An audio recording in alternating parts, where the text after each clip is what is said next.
Labrīt visiem! Ir liels prieks jūs šeit redzēt Eiropas Savienības mājā. Un šodien mēs esam sapulcējušies, lai parunātu par kādu lietu, kas ir ļoti svarīga jauniešiem.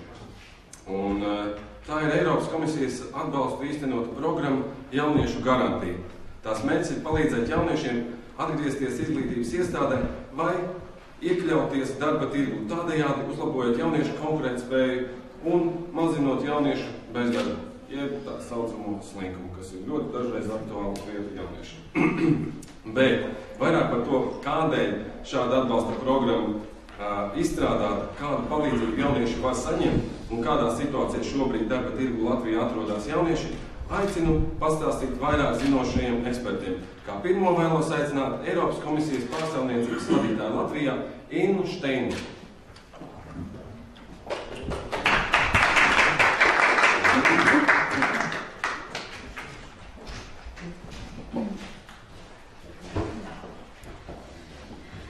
Cienījamie klātesošie, bet pirmkārt izteikums, Ātrēdas kundze un mūsu dārgie viesi un draugi un lūgbiedri. Kāpēc šodien mēs esam sapulcējušies šeit?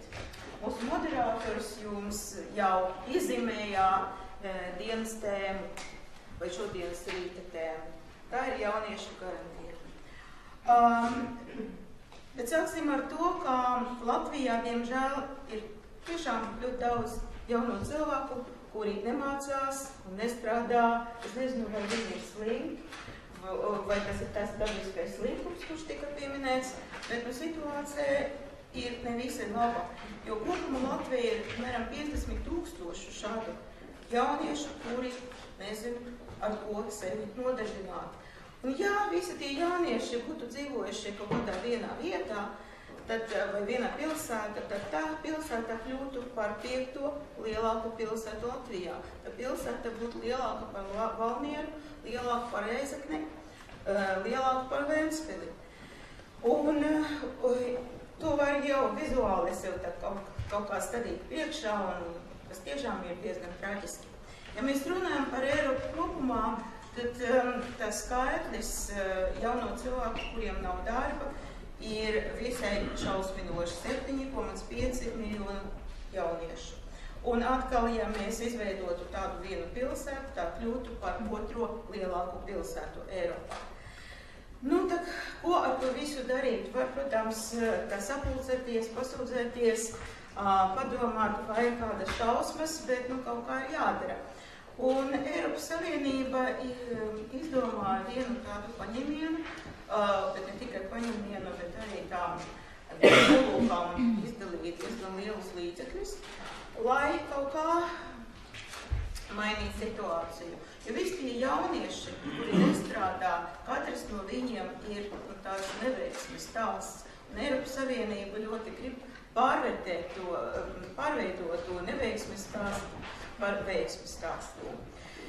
Un, kā es teicu, tam ir arī izdalīti līdzekļi. Starp citu, profesionālajā žargonā visus tos jauniešus, kam nav ne darba, ne vietas, kur mācīties, viņus tā kā apzīmē ar terminu NEET, N-E-E-T, angļu valodā. Kas tas ir? Tas nozīmē not in education, employment or training. Lūk, un mēs ļoti gribam panākt, lai tāds termins pārstāj eksistēt. Un tagad mēs nonācām pie jēdziena valdības garantijām. Garantijas princips ir ļoti vienkāršs. Tātad, ja jauns cilvēks pēc skolas pabeigšanas kļūst par bezdarbnieku un 4 mēnešu laikā nevar sev atrast ne iespējas tālāk mācīties, ne arī strādāt vai prakses vietas viņam arī nav. Tāds valdība viņam garantē, ka viņam ir iespēja vai atrast tev darbu, vai prakses vietu, vai arī mācīties. Un Latvija, piemēram, tie jaunie cilvēki var ne tikai par brīvu mācīties, apmēram gadu vai pusotru gadu laika, par to Alkuļa kungs vairāk pastāstīs, bet viņi par to vēl var dabūt stipendiju. Protams, ka tas maksā ļoti daudz, un kā es saku, Eiropas Savienība sadarbībā ar nacionālajām valstīm, valdībām, tām speciāli piešķirt naudu. Bet nelaime ir arī tāda, ka par šo te jauniešu garantiju ļoti daudzi cilvēki vienkārši nezina. Un Eirobarometra dati, te es jums gribu dažus datus nosaukt. Tātad Eirobarometra aptaujā parādījā, ka 79% uzrunāto jauniešu visā Eiropas Savienībā atzina, ka neko nav dzirdējuši par tā saucamo jauniešu garantiju. Latvijā rezultāts ir nedaudz labāks, tā arī nav īpaši labs, jo arī šeit tikai 4% aptaujāto jauniešu sacīja, ka zina, kas ir latviešu garantija, 4%, kas tas ir, nu, un vēl 25% par to kaut kur bija dzirdējuši. Nu, tad lielāku tiesu tomēr jaunieši, diemžēl, nezin par tādām iespējām. Un, kā mēs zinām, informācija, tas ir arī atslēga veiksmi, man tā liekas. Ja nav informācijas, vispār cilvēki nezin, ko darīt, viņi ir atpūkuši. Bet kā tad izplatīt to informāciju, tam arī ir nepieciešami līdzekļi. Un man šodien tikai uzdod jautājums, kāpēc tieši šodien mēs runājam par jauniešu garantiju. Jo šodien nekas nav mainījies, salīdzinot, piemēram, ar pagājušo gadu. Bet mainījies ir viena lieta. Eiropas Savienībā, Eiropas komisija ir piešķirusi Latvijā un vēl 3 valstīm, tad tikai 4 valstīm no visām 28 valstīm, tad piešķira līdzekļus, lai mēs varētu informēt jauniešus par šo te iespēju. Bet, ko nozīmē informēt, tas ir, tad šodien mēs redzam, ka mūsu starpā ir ļoti daudz žurnālistu, un šodien tas informatīvas kampaņas ir pirmā diena, tad sākums, bet mēs turpināsim dažu mēnešu laikā, ne tikai Rīgā, bet arī reģionos, mēs iesaistīsim radio, mēs iesaistīsim mūsu saziņas līdzekļus, un mēs ceram, ka, kad tā kampaņa beigsies, tad ne tikai tie 25% varēs teikt, ka kaut ko ir dzirdējuši, bet daudz vairāk. Lūk, un tāpēc šodien es tiešām ceru, ka mēs dodam tādu grūdienu tai kampaņai, bet cerēsim uz labiem rezultātiem.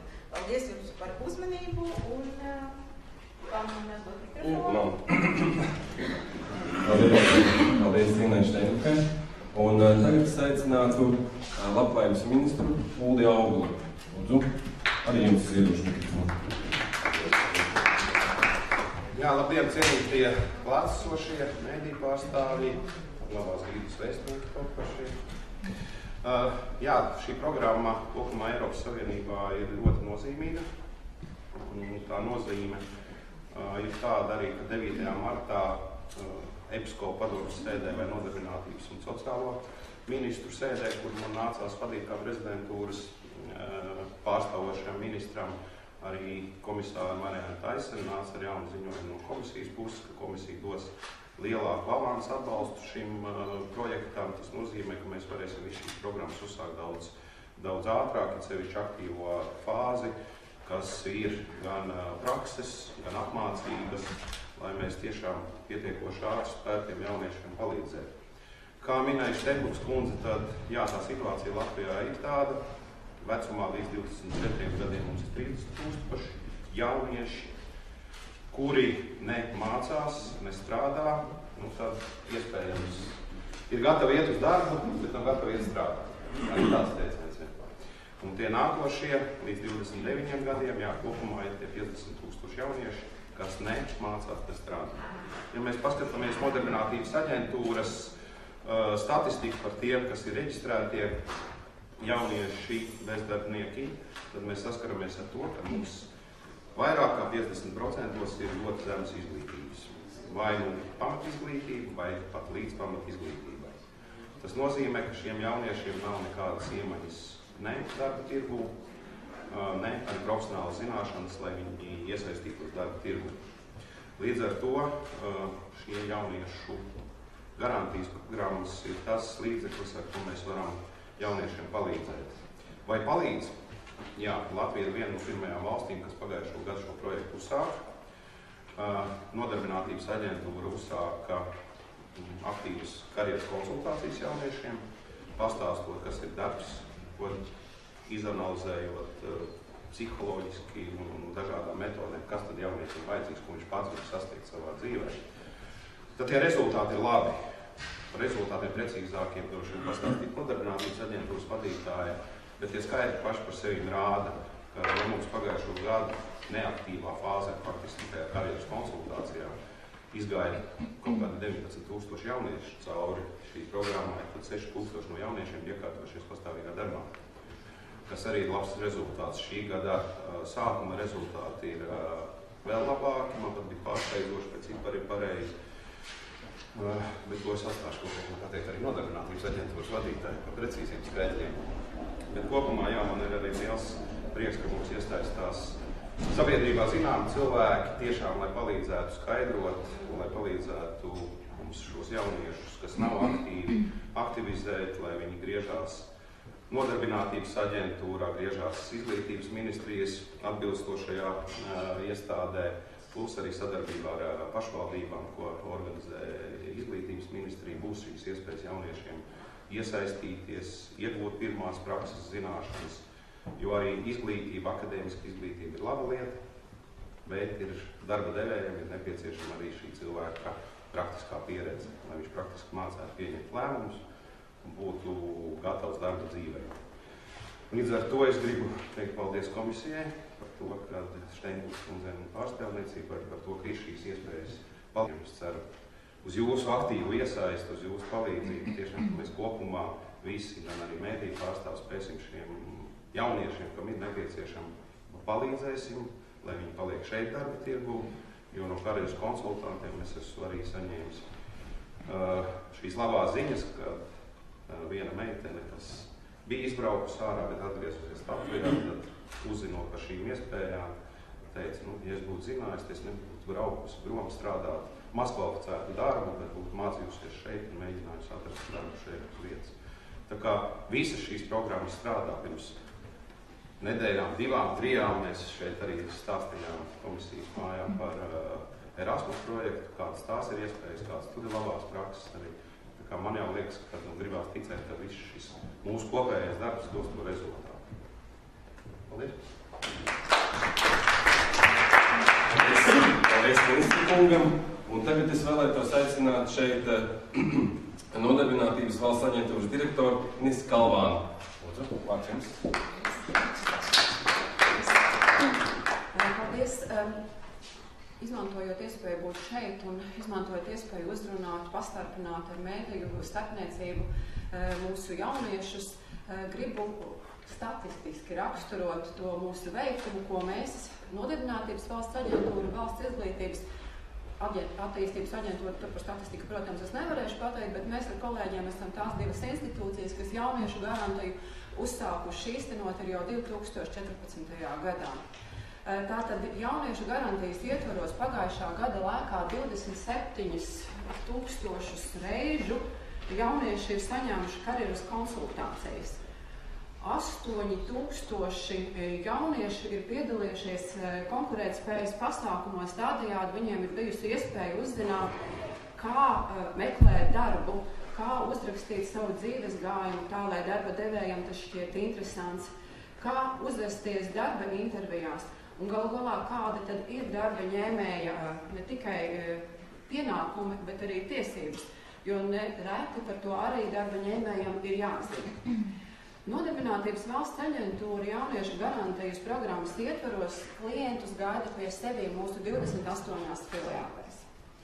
Tad, kad jaunietis atnāk un kļūst par mūsu klientu, tad 4 mēnešu laikā mums ir pienākums jaunietim sniegt nopietnu atbalstu darba meklējumos, ja šāds nopietnas atbalsts ir nepieciešams. Ko mēs saprotam ar nopietnu atbalstu? Un faktiski ar šī atbalsta palīdzību mēs risinām 2 problēmas. Palīdzam jaunietim atrisināt 2 problēmas. Pirmkārt, mēs palīdzam jaunajam cilvēkam iegūt profesionālo kvalifikāciju, viņus taču nu pat minēja. Lielai daļai jauno cilvēku šīs profesionālās kvalifikācijas nav. Un, ja cilvēks nav amata meistars, tad ļoti liels risks ir vai nu būt bezdarbniekam ik pa brīdim, vai dzīves laikā saņemt mazāku algu. Tad mēs palīdzam iegūt profesionālo kvalifikāciju.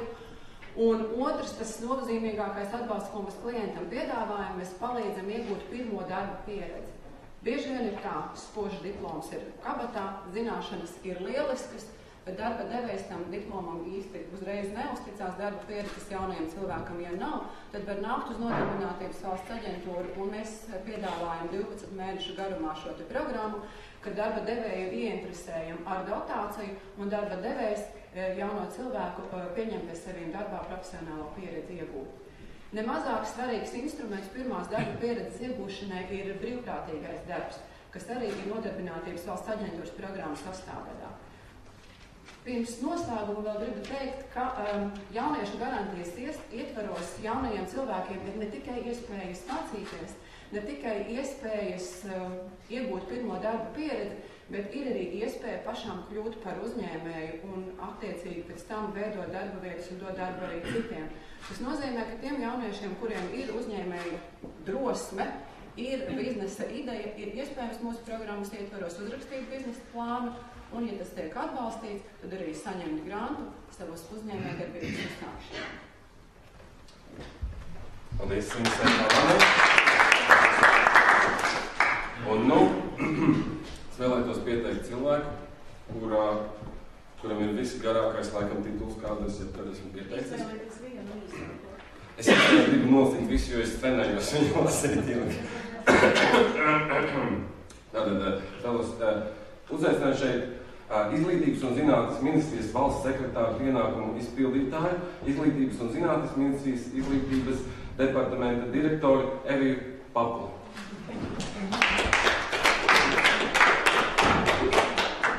Jā, mēs dzīvē daudz ko varam sarežģīt un arī varam nosaukums dažādi sarežģīt.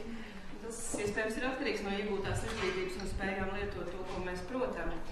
Jāsaka tā, ka mēs tiešām dzīvojam ļoti interesantā laikā, jo pirmkārt mēs visi zinām, ka mēs dzīvojam ar vien ilgāk un dzīvosim ar vien ilgāk, un visticamāk, ka tie jaunieši, kas šobrīd mācās, iespējams dzīvos 100 gadus un tātad dzīvos un iespējams arī strādās 22. gadsimtā. No otras puses mēs skatāmies, vismaz Eiropas Savienības kontekstā, ka to cilvēku, kam ir bagātāka dzīves pieredze un ilgāka dzīves pieredze, ir vairāk kā to, kam tās ir šobrīd mazāk un īsāka laika posmā.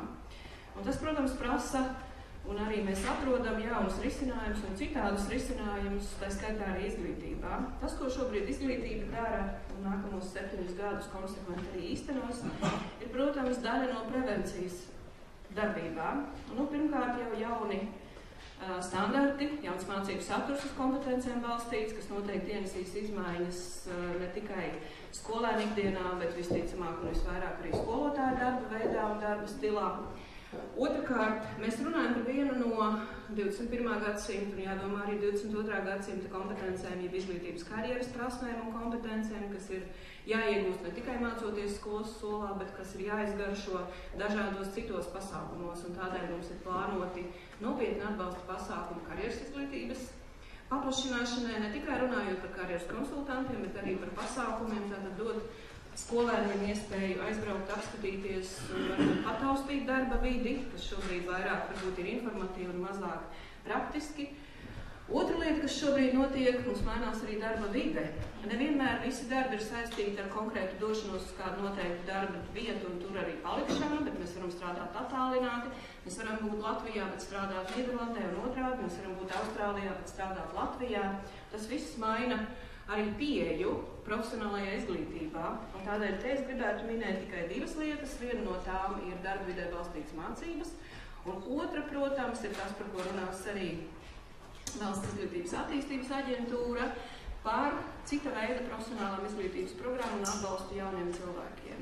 Un trešais, ko gan es gribētu uzsvērt, tas, kas būtu ne tikai šajās 4 valstīs, bet Latvijā īpaši, mums ir jādomā tīri tiem cilvēkiem, kam ir mazliet ilgāka dzīves pieredze un garāka darba pieredze un iespējas kārtības veidošanā, mums ir jādod jauniem cilvēkiem vāru, un to es aicinātu arī labas gribas sludinātājus un vēstnešus iesaistīt jaunus cilvēkus, uzņemties atbildību par to, kas notiek Latvijā. Ne tikai par savu dzīves karjeru, kas ir pamats turpmākajai valsts attīstībai, bet arī skatīties uz Latviju kopumā un nebaidīties iesaistīt savus jauniešus, neskatoties uz to, ka kādam no cilvēkiem ir spožāka iespēja diplomu izskatā vai kādam ir neveiksmīgāka situācija bijusi bērnībā. Neskatoties uz to, mēs visi esam cilvēki, kas veido savu valsti. Paldies! Un tagad vārds Valsts izglītības izglītības attīstības aģentūras direktorei Ditai Raidās. Paldies! Sveicināti visi klātesošie un īpaši, protams, visi tie, kas šo informāciju nesīs tālāk mēdīju un jauniešu sabiedrībā. Paldies Steinbuks kundzei par atbalstu šai iniciatīvai ar informatīvās kampaņas sākšanu, jo ceru, ka tā kampaņa būs beigusies, tad šo plakātu vietā nevis aizvijušas, bet atnākošas jauniešus varēsim uzgleznot tos, kas būs atnākuši atpakaļ uz skolu, uz darba vietu vai uz augstskolu. Jo raugi pēc 9. klases Latvijā ir situācija tāda, kad apmēram 2000 bērni neturpina savu izglītību jau pēc 9. klases. Pēc 12. klases gandrīz 6000 jaunieši neturpina savu izglītību augstskolā vai arī neatrod darbu. Un tā kopā mēs gadu gaitā nonākam pie šiem šausminošiem skaitļiem par 50 000, kuriem nav ne kvalifikācijas, darba, ne arī iespējas faktiski turpināt izglītību, ne arī strādāt. Valsts izglītības attīstības aģentūra atšķirībā no Nodarbinātības valsts aģentūras, protams, fokusējas uz izglītību. Es domāju, ka visi klātesošie piekritīs, ka, lai kādas mums būtu atbalsta instrumenti un rīki par rokai, un cilvēki, kas mums palīdzētu iekārt, būt ilglaicīgs un pastāvīgs pasākums, bez izglītības tomēr nevarēs. Atgriezt jauniešus izglītībā, nu jau jārunā ne tikai jauniešus, bet arī pieaugušos, ja mēs runājam par autoru līdz 29 gadiem, nav vienkārši. Nav vienkārši, tāpēc, ka tas ir ilgstošs process, katra programma ir bijis vismaz gadu vai pusotru gadu gara, un programmas, protams, beidzas ar kvalifikācijas apliecību. Tas nozīmē to, ka šī mācīšanās laikā jaunietis var pie darba devēja doties ar apliecību, kas paskaidro, ko viņš ir iemācījies. Šim atbalstam tiešām ir ļoti simpātisks ietvars, kas mums palīdz jauniešus ievilkt otrais izglītībā, vai arī ievilkt izglītībā tos, kuri, diemžēl, apguvuši kvalifikāciju vai profesiju, ar kuru nevar darbu tirgu sevi atrast. Arī tas nav maz svarīgi. Bet jauniešus, kurus mēs uzrunājam, un tie ir apmēram 2500 jauniešu gadā, kas ziemas un vasaras sesijās iestājas mūsu gandrīz 40 profesionālās izglītības iestādēs un apgūst gandrīz 100 dažādu, šis klāsts piedāvātais 100 dažādas profesijas. Mēs piedāvājam ar Eiropas Savienības atbalstu viņiem gan stipendijas no 170 līdz 115 eiro mēnesī, gan arī, protams, dienesta viesnīcu, pārvietošanās izdevumus, karjeras pasākumus, uzturēšanās izdevumus, respektīvi visu, lai tikai tas jaunietis atnāk uz skolu un lai iegūst to, kas viņam ir pietrūcis. Kopumā mūsu programmu mēs arī drusciņ vēlāk par Nodarbinātības valsts aģentūru iesākām, tātad 14. gadā, un šobrīd jau 2700 jaunieši mācās mūsu profesionālās izglītības iestādēs. Nu, mēs ceram, ka 18. gada rudenī, kad šī programma vismaz izglītības nozarē beigsies, 6500 jaunieši būs vēl ieguvuši sev tātad dokumentu, kas viņiem ļaus vai nu strādāt, vai turpināt mācības tālāk. Es vēlreiz pateicos par to, ka informatīvā kampaņa ir sākusies, jo, kā jau teicu, nav viegli jauniešus sameklēt. Viņi labi, ka mūsu gadījumā tās ir profesionālās izglītības skolas, kuras tiešām savā apvidu reģionā un pašvaldības teritorijā šos jauniešus uzrunā un tādā veidā viņi atrod šo skolu. Un viena lieta, ko es vēl gribēju pateikt, kas ir ļoti svarīga, mēs vairs neko šī valstī nedarām bez sociālo partneru atbalsta. Bez tā, ka darba devēji ir faktiski gan līdzatbildīgi, gan līdzdarbīgi tam, kas notiek izglītībā un nodarbinātībā. Un šo es gribēju teikt, ka visas tās programmas, kuras ar Eiropas Savienības atbalstu mēs piedāvājam, kā otro iespēju, tās visas ir apstiprinājušas darba devēji. Kā aktīvāk tās, kuras tādā darba tirgu tiešām ir vajadzīgas un kurās ir vērts ieguldīt gan naudu, gan jauniešiem savu laiku. Es ceru, ka mums visiem izdosies. Paldies!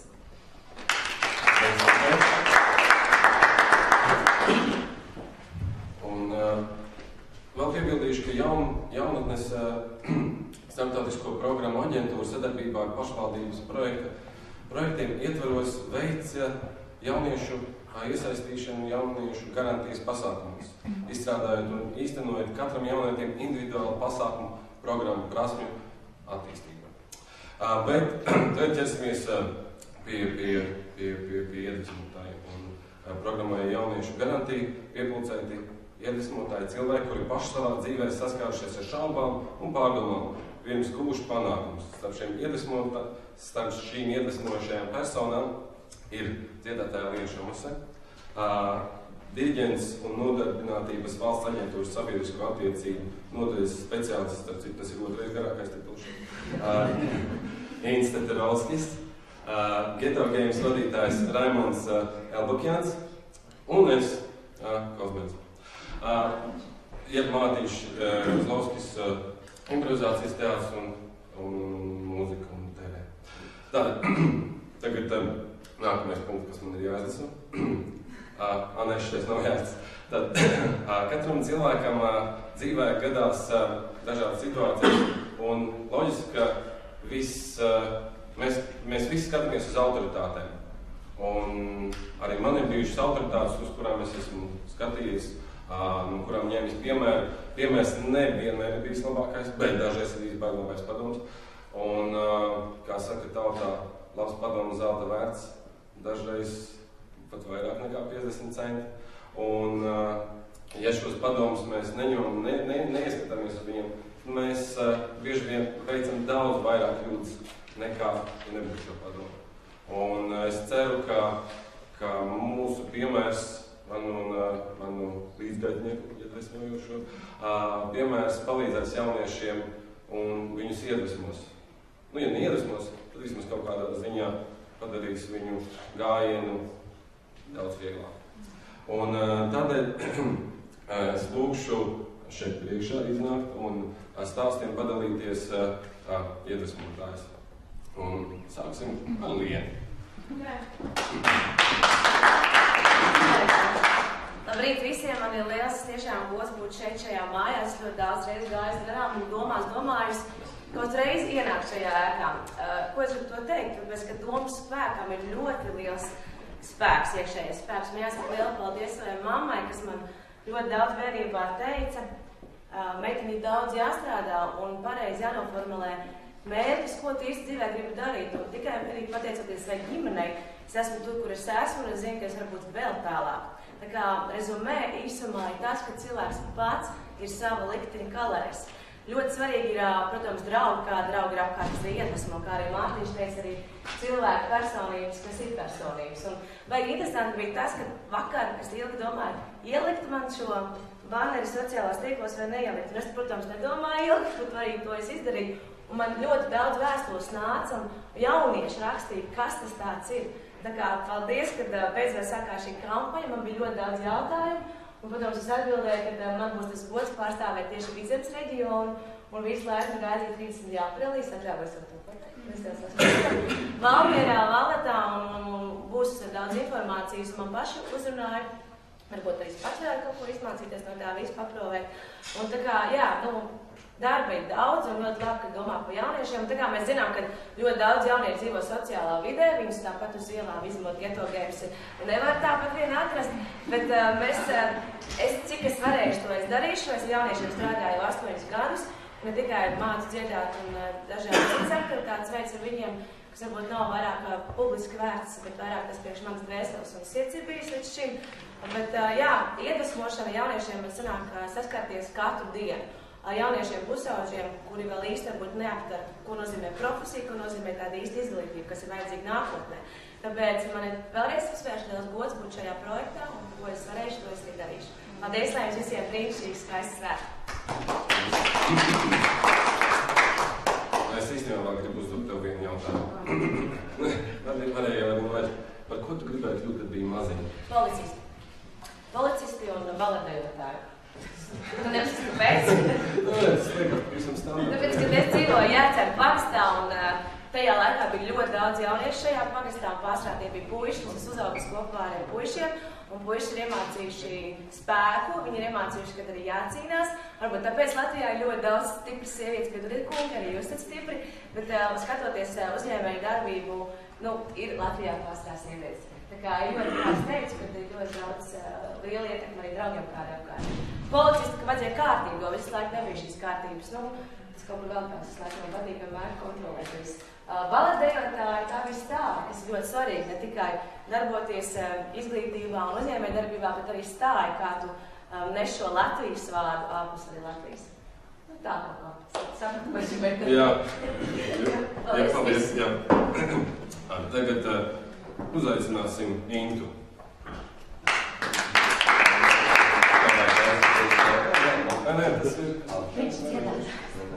Labrīt, man arī ir prieks būt šeit. Es neesmu šeit netīšām, jo pavisam nesen, dažus mēnešus atpakaļ noslēdzās Eiropas brīvprātīgo programmas vadītājs un saskāros ar jauniešiem ikdienā ļoti regulāri. Kopā vairāk kā 4000 jaunieši iesaistījās kā brīvprātīgi arī 2014 brīvprātīgajā programmā. Un tā tiešām bija fantastiski redzēt to jauniešu vēlmi līdzdarboties, vēlmi pierādīt sevi vai kaut ko sasniegt, bet nevienmēr, protams, tās iemaņas viņiem bija atbilstošās. Un bieži vien viņi pieteicās darīt lietu, kas viņiem šķiet sirds lieta, ko viņi labprāt darītu, bet patiesību sakot, skatoties no malas, tu redzi, ka tās varbūt nav tās viņa dotības neatbilst tam, ko viņš ļoti vēlās. Un tādā ziņā, man liekas, šāda veida programma ir izcila, jo arī savā dzīvē man nācies, es beidzu mūzikas akadēmiju kā diriģents, un es sapratu, ka mans instruments ir dzīvi cilvēki. Man ikdienā jāstrādā ir vairāk ar emocijām, jo man nav klavieres vai savs instruments, uz kur es kādreiz varu sadusmoties vai justies ar viņu neapmierināts, jo tad es nekad neko nevarēšu sasniegt, jo mans instruments ir dzīves cilvēks. Un tā kā Latvijā mums tikai pa valsts naudu var vienu izglītību iegūt, tad es devos uz privātu izglītību, uz privātu augstskolu attīstību, nomācījos vairākus gadus arī tur.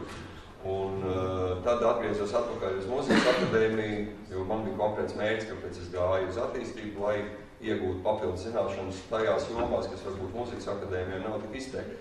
Un tad šī te izglītības programma, kas arī ir šī jaunatnes garantijā, man liekas, ir ārkārtīgi liels pluss, īpaši tiem, ņemot vērā arī vecuma gradāciju, kas ir šai programmai 15 līdz 29 gadi, kas, man liekas, ir ārkārtīgi labi tiem, kas vai nu beiguši skolu, vai arī jau ir beiguši kādu no augstākajām izglītībām. Un tas nevienmēr, 4 gadi nevienmēr nozīmē, ka tu esi visu izdarījis sevis attīstībā un šķiet, ka nu tagad vajadzētu visam notikt. Tas ir tikai ceļa sākums, es domāju, tāds apzinātā ceļa sākums, kas ir ārkārtīgi svarīgi. Un jā, es tiešām ceru, ka mums kopā izdosies samazināt šos milzīgos ciparus, kas Latvijā ir ar nenodarbinātiem un salīdzinoši mazāk izglītotiem cilvēkiem, jo tā ir mūsu nākotne, un tas ir tas, ar ko mēs saskarsimies pēc gadiem 30, 40, 50. Un es būtu laimīgs, ja es varētu savās vecumdienās ar lepnumu skatīties uz ārkārtīgi veiksmīgiem biznesmeņiem Latvijā un lieliski izglītotiem cilvēkiem, kas man ir apkārt. Un pateicoties šai programmai, es ļoti ceru, ka tas arī izdosies. Paldies, Lās! Inta noteikti nojaut, kas tev arī grib uzdot tieši to pašu. Jā. Man? Jā. Nu, man ir tā, ka es vienmēr esmu gribējis dziedāt, tāpēc es tiku uz dārziņu skolu, un mamma mani aizveda, lai gan nebija viegli, es dzīvoju Ķengaragā, bija jābrauc ar 3 transportiem, lai tajā laikā tiktu uz Pārdaugava. Bet ir vēl viena lieta, ko es izrādās esmu gribējis braucot trolejbusā. Es teicu, ka es gribu būt kultūras ministrs. Un tad, es nezinu, cik man bija gadi, bet tad jautājums bija, kāpēc? Un tā kā es sapratu, ka tas iemesls laikam nav pareizais. Tāpēc, ka ministrs brauca melnu Volgu. Es gribēju būt kultūras ministrs. Bet tā kā melnā Volgā vairs nebrauc, tad diez vai.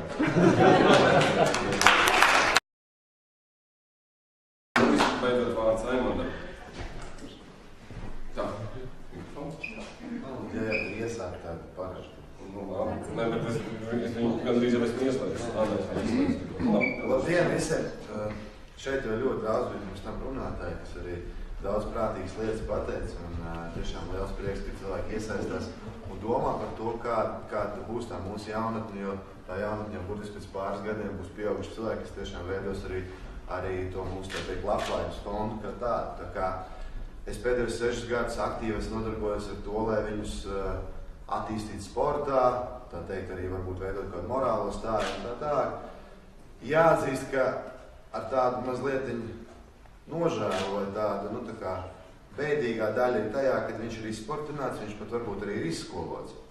Un tad vienā tas brīdis, kad ir jāatrod tas darbs. Un tad sākās arī viss šīs problēmas. Un mana varbūt kaut kāda atziņa pēc tiem gadiem, ko es redzēju darbā ar jauniešiem, ka ļoti svarīgi ir tas, ko iedod viņu vecāki.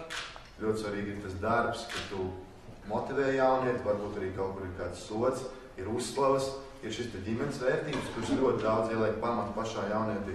Un, protams, kad arī skola, kurā viņš pavada, var teikt, savu lielāko dzīves daļu jaunībā. Tā kā paralēli arī šai programmai, protams, es ceru, ka visas vajadzīgās institūcijas šeit ļoti daudz no izglītības, jo mums ir cer turpinās savu darbu un izdosies sakārtot un veicināt, un lai izglītības struktūras paliek aizvien labāks, spēcīgāks, interesantāks, lai jaunietis rautos uz skolu, protams, vai 12 gadus no vietas ir iespējams rauties uz vienu un to pašu vietu, tajā brīdī, ka tev interesanti ir visa pasaule, tā ir tāda mazliet utopija, ko es tieši pieminu. Tā kā es šajā projektā esmu iesaistījies, jo man ir svarīgi gan Latvija, kā Inns teica, es gribu dzīvot valstī, kur ir gan veiksmīgi jaunieši, veiksmīgi uzņēmēji nākotnē ar spēcīgu morālo stāju, kas ir šīs valsts patrioti. Tā kā es būšu savukārt vēstnesis, kurš dosies uz Jelgavu 24. aprīlī un centīšos kaut kā iedvesmot jauniešus. Jo ar tādu klasisko izglītību es nevarētu lielīties 2 nepabeigtas augstākās pa 3 mēnešiem katrā, un tāpēc es nevarēšu palielīties, un droši vien, kad es vairāk mudināšu jauniešus tieši atrast pašiem savu talantu, kas ir viņu droši vien dzīves uzdevums, tad dzīves mērķis ir atrast savu talantu, dzīves uzdevums varētu būt attīstīt šo talantu un dzīves jēga dalīties ar šo talantu. Un tad šīs varētu būt 3 lietas, uz kuriem es noteikti mudināšu vienmēr jauniešus. Atrast tieši sevi un nedarīt tās lietas, kuras patiesībā viņam nemaz nepienāktos darīt tīri, ka viņam tas nedara.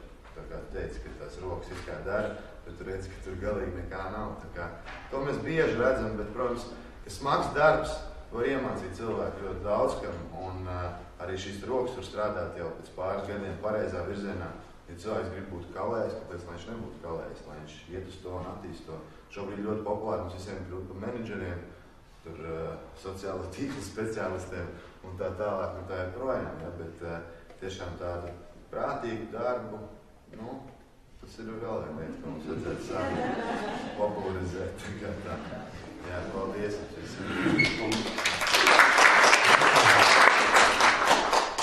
Mana māte viennozīmīgi būtu sajūsmā par šiem vārdiem, ko tikko pateicu par to prātīgo darbu. Bet jautājums, par ko tu gribēji kļūt, kad biji maziņš? Es gribēju kļūt par profesionālu basketbolu, spēlēt NBA, braukt ar Bentley un tusēties ar smukām meitenēm. Tu vispār diezgan tuvu, ne? Īstenībā, jā, ļoti tuvu. Labi, paldies!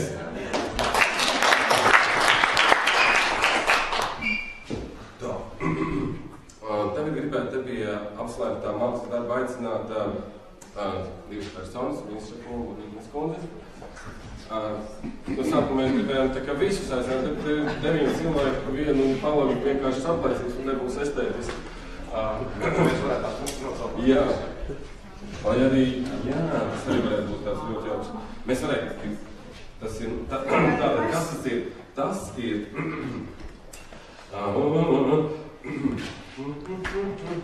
tas ir Daņa Rubeņa īpašais grafiti priekšējā. Tas ir uzgrafitēts. Kā pareizi jāsaka? Grafiti ir uzplūsts.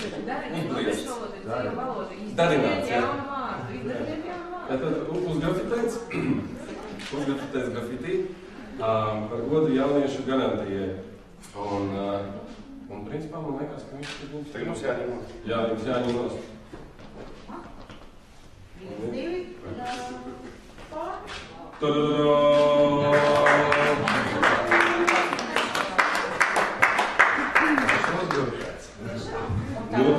Es rakstītam ticēt, ka katrā ziņā tā noteikti rakstīts. Un tagad mēs sāksim to interesantāko daļu. Tādā ziņā, ka action sāksies. Tā šitais bija baigs jau izskatījās. Tātad, sāksim no šo te. Tad, Jā. Tad jūs rādīsiet piemēru. Un ar šo, jā, es nojaušu, jums jābūt, ka roka ir iekšā krāsā. Sāksim pa vienu, nevajag sacūkot visus uzreiz. Un otru roku jāpaceļ augšā. Un tas simbolizē, ka jūs ar visu iesmiņu un veselību esat iekšā jauniešu garantijā. Un jums vajag liest viņu kaut kur viesot. Vairāk, nu, tā kā roka jāpaliek, jūsu rokas nospiedas. Jā. Un jā, ļoti labi. Tā, netīra vēl nost. Jā, tagad Mīnstakungs. Nu, kādu laiciņu. Mēs izsniegsim arī koplējumu aizsniņu. Kāds 50,000 būs uz 0 būs jāsniegt. Jā. Tagad nevar mazgāt. Tā. Tagad es atvainojos, es saukšu par Inesu, jūs aizmirstu. Ļoti patīkami stāstījām. Izvēlēties savu krāsu. Var izvēlēties arī tādu, kur jau bijusi. Mēs neesam šodien sasprāti. Tas ir krāsa. Viena ļoti skaista Tālāk, jāsmaida tagad. Tagad nemazgāšanās. Tad, jā, lūdzu, nāciet. Slikšu kreiso roku, tādēļ, ka visi jaunieši, kas tagad dzīvst ar kreiso puslodi, un tad viņiem labā roka labāk darbojās. Acīm redzot, vajag, lai darbojas arī tā labā pusloda, un to kreisā roka to darbina, un tāpēc kreiso roku līdzsvarā. Tā, šeit pamatīgs tik piebrauc krāsā. Pulsējie. Jā, ļoti labi. Tā, Vikta, nāciet. Es ar kreiso roku, tāpēc, ka kreisā neslāja. Tā. Es tieši Ļoti labs.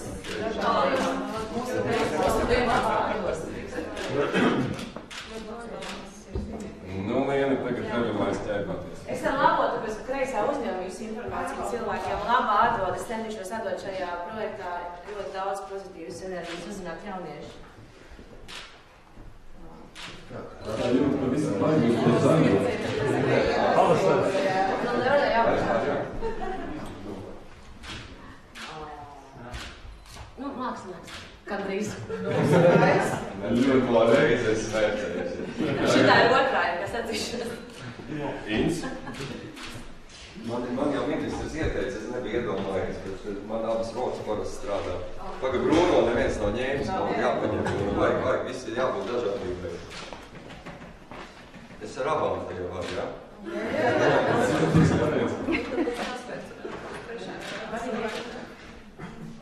Vai tā? Es kaut kā tā. Bet tas pirmais akords tāds izteiksmīgs.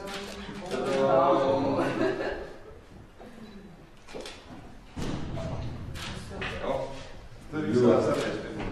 Un Raimons.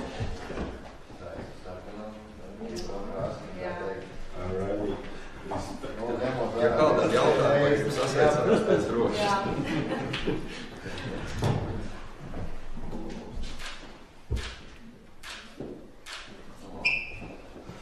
Nu, negluži Mēs savās. kopā pat pavisam labi. Negluži savās pēdējais. Jā, pasties. Nu, Jau gan, es to akvartiņu tādu plašāk. jā, tas ir tāds nopietnāk. Nu, kozmēns aiziet. Jā, attiecīgi. Un tad attiecīgi arī dzeltenais nenāk.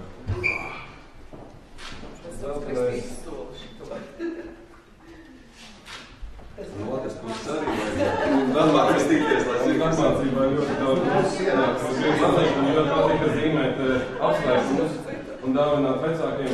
Man liekas, vecākiem veselu kaudzi, un viņiem nekādā jēgā nav no tiem apslēpumiem, bet saulīt vienmēr tika zīmēt stūrīt, viņi tad sanāca šī tāda. Jā. Man vienmēr bija šūs. Tā. Un tagad mums vajadzētu estētiski sastāties vienā lielā čupiņā priekšā. tā lai bišķiņi redz bildi un tā lai redz mūsu rokas. Tādēļ, tā, kas mums ir... Puiši sevis, Jā, ļoti labs ir... Var arī šeit skatīties. Jā, ļoti labi, bet rociņas arī jāredz. Jūs arī? Jā, visi apkārt tā simetriski. Jā, visi, kas vēlās, tad droši piebiedrot, ka Inga redzēs tiešām? Jā. Inga redz? Ļoti.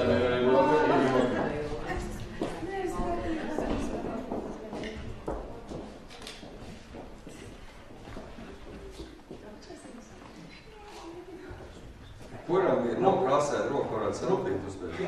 Jā, es gribēju teikt, jā.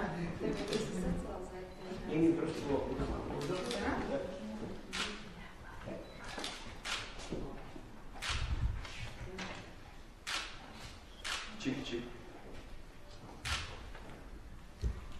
Es zinu, tad, kad fotografēs, tad ir kaut kas jāsauc. Mēs varētu teikt, saukt jauniešu garantīnu. Jā, mēs Vaļā visi. 3, 4, jauniešu garantija! Es nezinu, piebļāvu mikrofonu. jā, es tā nedarīju. Jā, sanāca ļoti labs. Tā, tagad iespējams būs iegūt no kādu auklējumu, bet viņam viņš ir parādīt mājās arī šī veida. Bet tā, pirmkārt, visiem liels paldies, ka bijāt drosmīgi sasmēlēties. Tomēr Aleks. Bet maisiņi arī būs iespējami. Ja gribās tiešām saglabāt karos.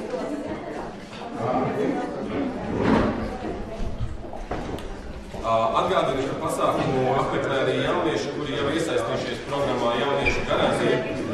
Gan viņi, lai izdodās. Visiem ir savas. Es īstenībā, manuprāt, arī veiksmīgi.